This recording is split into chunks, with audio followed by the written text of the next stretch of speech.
வணக்கம். நான் உங்கள் அன்பு தோழி ஜெயஸ்ரீ ராமகிருஷ்ணன்.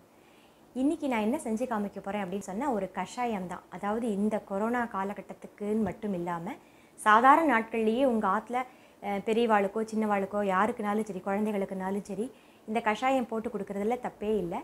நிறைய நோய் எதிர்ப்பு சக்தியை கூட்டக்கூடிய அளவில் தான் இது இருக்கும். ரெண்டாவது, இதில் சேர்த்துருக்கிற பொருட்கள் எல்லாமே நம்ம ஈஸியாக கிடைக்கக்கூடியது தான். சித்த மருத்துவ கடையில் நீங்கள் பொடின்னு கேட்டால் கூட கிடைக்கும். நான் அது என்னென்னு நான் உங்களுக்கு வீடியோக்குள்ளே நான் சொல்கிறேன். மறக்காமல் இந்த பதிவை பாருங்கோ. கண்டிப்பாக இது எல்லாருக்கும் யூஸ்ஃபுல்லாக இருக்கும்னு நான் நினைக்கிறேன். வாங்க வீடியோக்குள்ளே போகலாம். இது கண்டங்கத்திரி இலை. இது ஃபுல்லாகவே முள்ளாக தான் இருக்கும் உங்களுக்கு. இது சளிக்கு இருமலுக்கெல்லாம் ரொம்பவே நல்லது. இது கற்பூரவல்லி இலை, ஓமவல்லின்னு சொல்வா இல்லையா, அந்த கற்பூரவல்லி இலை. இது துளசி. இதுவும் முள் இருக்கும். தூதுவளை. இதுவும் சளிக்கு ரொம்ப நல்லது. சின்ன குழந்தைகள்லேருந்து பெரியவா வரைக்கும் யாருனாலும் இந்த கஷாயத்தை குடிக்கலாம். இது அதிமதுரம். இது கட்டை மாதிரி அப்படி கிடைக்கும். சப்போஸ் உங்களுக்கு இந்த கட்டை மாதிரி கிடச்சி அதை நம்ம மிக்சியிலலாம் போட்டு திரிக்கிறது கஷ்டமாக இருக்கும் அப்படிங்கிறதுனால நீங்கள் பொடியாக கூட சித்த மருத்துவ கடையில் கிடைக்கும், வாங்கி யூஸ் பண்ணிக்கலாம். அதுக்கப்புறம் இது சித்தரத்தையும் சுக்கு பொடியும் கலந்தது. அதாவது சித்தரத்தைங்கிறது சகப்பு கலரில் இதே மாதிரி கட்டை மாதிரி தான் இருக்கும். அதுவும் சுக்கு பொடியும் நான் மிக்ஸ் பண்ணி வச்சுட்டுருக்கேன். இது எப்போனாலுமே நம்ம சாதாரணமாக கஷாயம் போடுற எல்லாத்துக்குமே இது யூஸ் ஆகும். அதனால் நான் இப்படி பொடி பண்ணியே வச்சுட்டுருக்கேன். அப்புறம் மிளகு, நம்ம ஆற்றுல இருக்கிற மிளகு. இது பனங்கல்கண்டு. கொஞ்சம் மஞ்சப்பொடி. மஞ்சள் உங்களுக்கு கிருமி நாசினின்னு தெரியும். கண்டிப்பாக இது எல்லாத்தையுமே நம்ம இதை கஷாயத்தில் போடும்போது கண்டிப்பாக நமக்கு நோய் எதிர்ப்பு சக்தி கூடும். சளி, இருமல், சாதாரண இருமலாக இருந்தால் கூட கொஞ்சம் கேட்கும். அதுவும் இப்போ உள்ள காலகட்டத்துக்கு இந்த கஷாயம்லாம் அவசியம். இதெல்லாம் சின்ன குழந்தையிலேருந்து நீங்கள் குழந்தைகளுக்கு பழக்கப்படுத்திட்டு வரணும் கண்டிப்பாக. அப்போ அவள் பெரியவா ஆகும்போது அவளுக்கும் இதோட மருத்துவ குணங்கள் எல்லாமே அவள் தெரிஞ்சுக்கலாம். இதில் இந்த 1 டம்ளர் நான் தண்ணி விடுறேன்.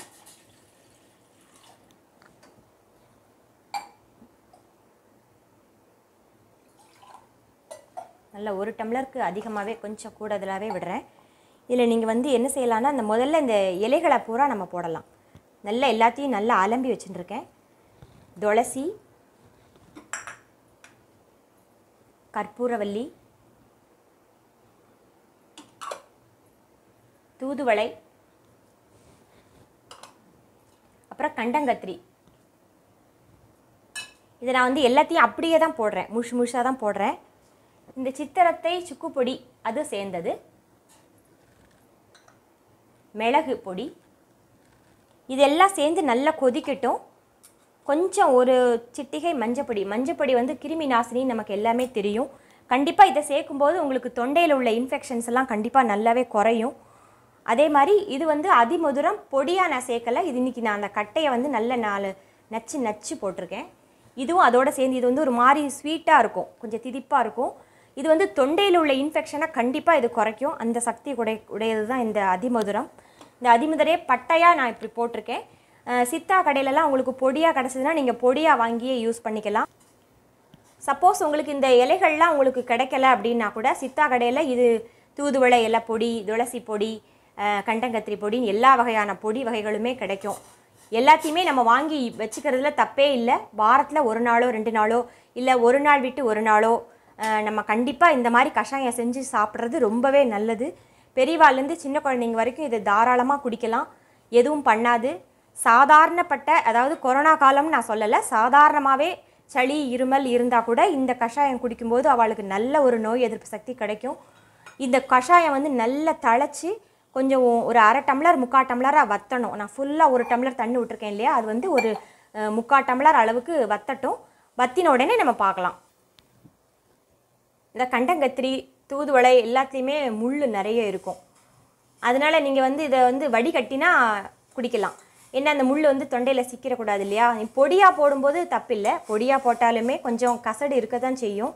அதனால் இதை கஷாயம் நல்லா நமக்கு வற்றின உடனே நம்ம நல்லா வடிகட்டி அதில் பனங்கல்கண்டு சேர்த்து போட்டு பனங்கல்கண்டையுமே கொதிக்க வச்சு போட்டுடலாம். இல்லை உங்களுக்கு இறக்கினதுக்கப்புறமா போட்டு, ஏன்னா அது கொதிக்கும் போதே நீங்கள் பனங்கல்கண்டு போட்டீங்கன்னா உங்களுக்கு நல்லாவே அது கரைஞ்சிரும். ஸோ நான் பனங்கல்கண்டையும் போட்டாச்சு. நல்லா வத்தட்டும்.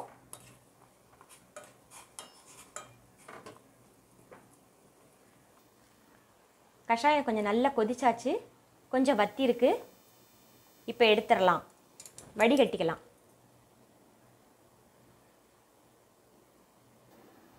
இப்போ வடிகட்டிக்கலாம்.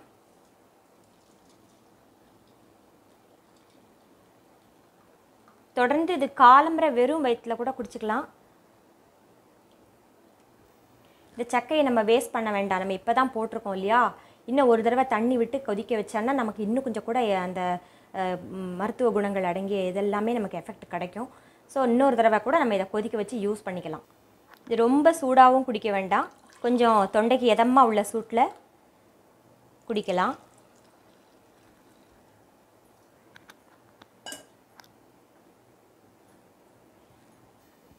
இப்போ நம்ம கஷாயம் போட்டு வச்சாச்சு. அடுத்தாப்பில் ஆவி பிடிக்கும்போது என்ன பொருள் சேர்த்து ஆவி பிடிச்சா நல்லது அப்படிங்கிறத பற்றி நான் சொல்ல போகிறேன்.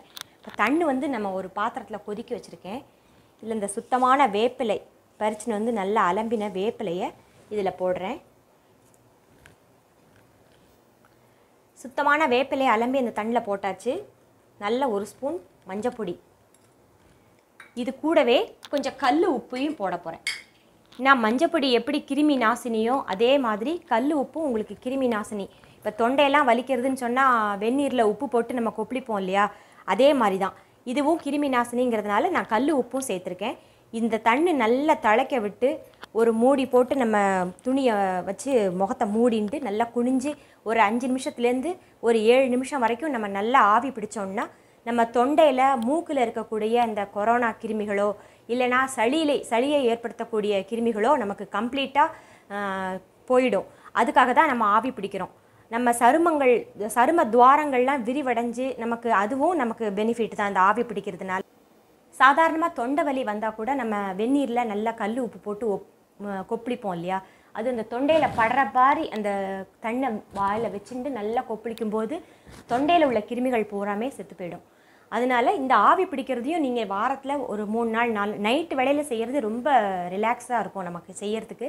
காலம்பர வேளையில் நமக்கு அவசரமாக இருப்போம், செய்ய முடியாதுன்னா கூட நீங்கள் நைட்டு நல்லா இந்த மாதிரி ஆவி பிடிச்சிட்டு படுத்துட்டேன்னா நல்ல தூக்கம் நல்ல நிம்மதியாக வரும். ரெண்டாவது தொண்டையில் மூக்கில் ஏதாவது வெளியில் போயிட்டு வருவோம் நம்ம, அப்போல்லாம் நமக்கு கிருமிகள் தொண்டை வழியாவோ மூக்கு வழியாவோ போயிருக்கிறதுக்கு வாய்ப்பு இருக்குது. இப்போ நிறையவே இருக்குது அந்த வாய்ப்பு. அந்த வாய்ப்பெல்லாம் நமக்கு கம்மியாகும். அந்த கிருமிகளும் நமக்கு இல்லாமல் போயிடும். நமக்கு அந்த கிருமினால் நமக்கு பாதிப்பு வரும்னு சொல்ல முடியாது, அந்த அளவுக்கு இந்த ஆவி பிடிக்கிறது நமக்கு கை கொடுக்கும். இந்த பாருங்கள், அந்த வேப்பிலையும் மஞ்சளும் சேர்ந்து எப்படி கொதிக்கிறது பார்த்தீங்களா. இந்த மாதிரி நல்ல தளன்னு தளச்ச விட்டு நம்ம ஆஃப் பண்ணிவிட்டு நம்ம ஆவி பிடிக்கலாம் போர்வையை போத்திண்டு. சளி இருமல் போக்கக்கூடிய அளவுக்கு ஆற்றுலேயே தயார் பண்ணக்கூடிய கஷாயம் ரெடியாக இருக்குது. ஆவி பிடிக்கிறதுக்கு இதுவும் தயாராக இருக்குது.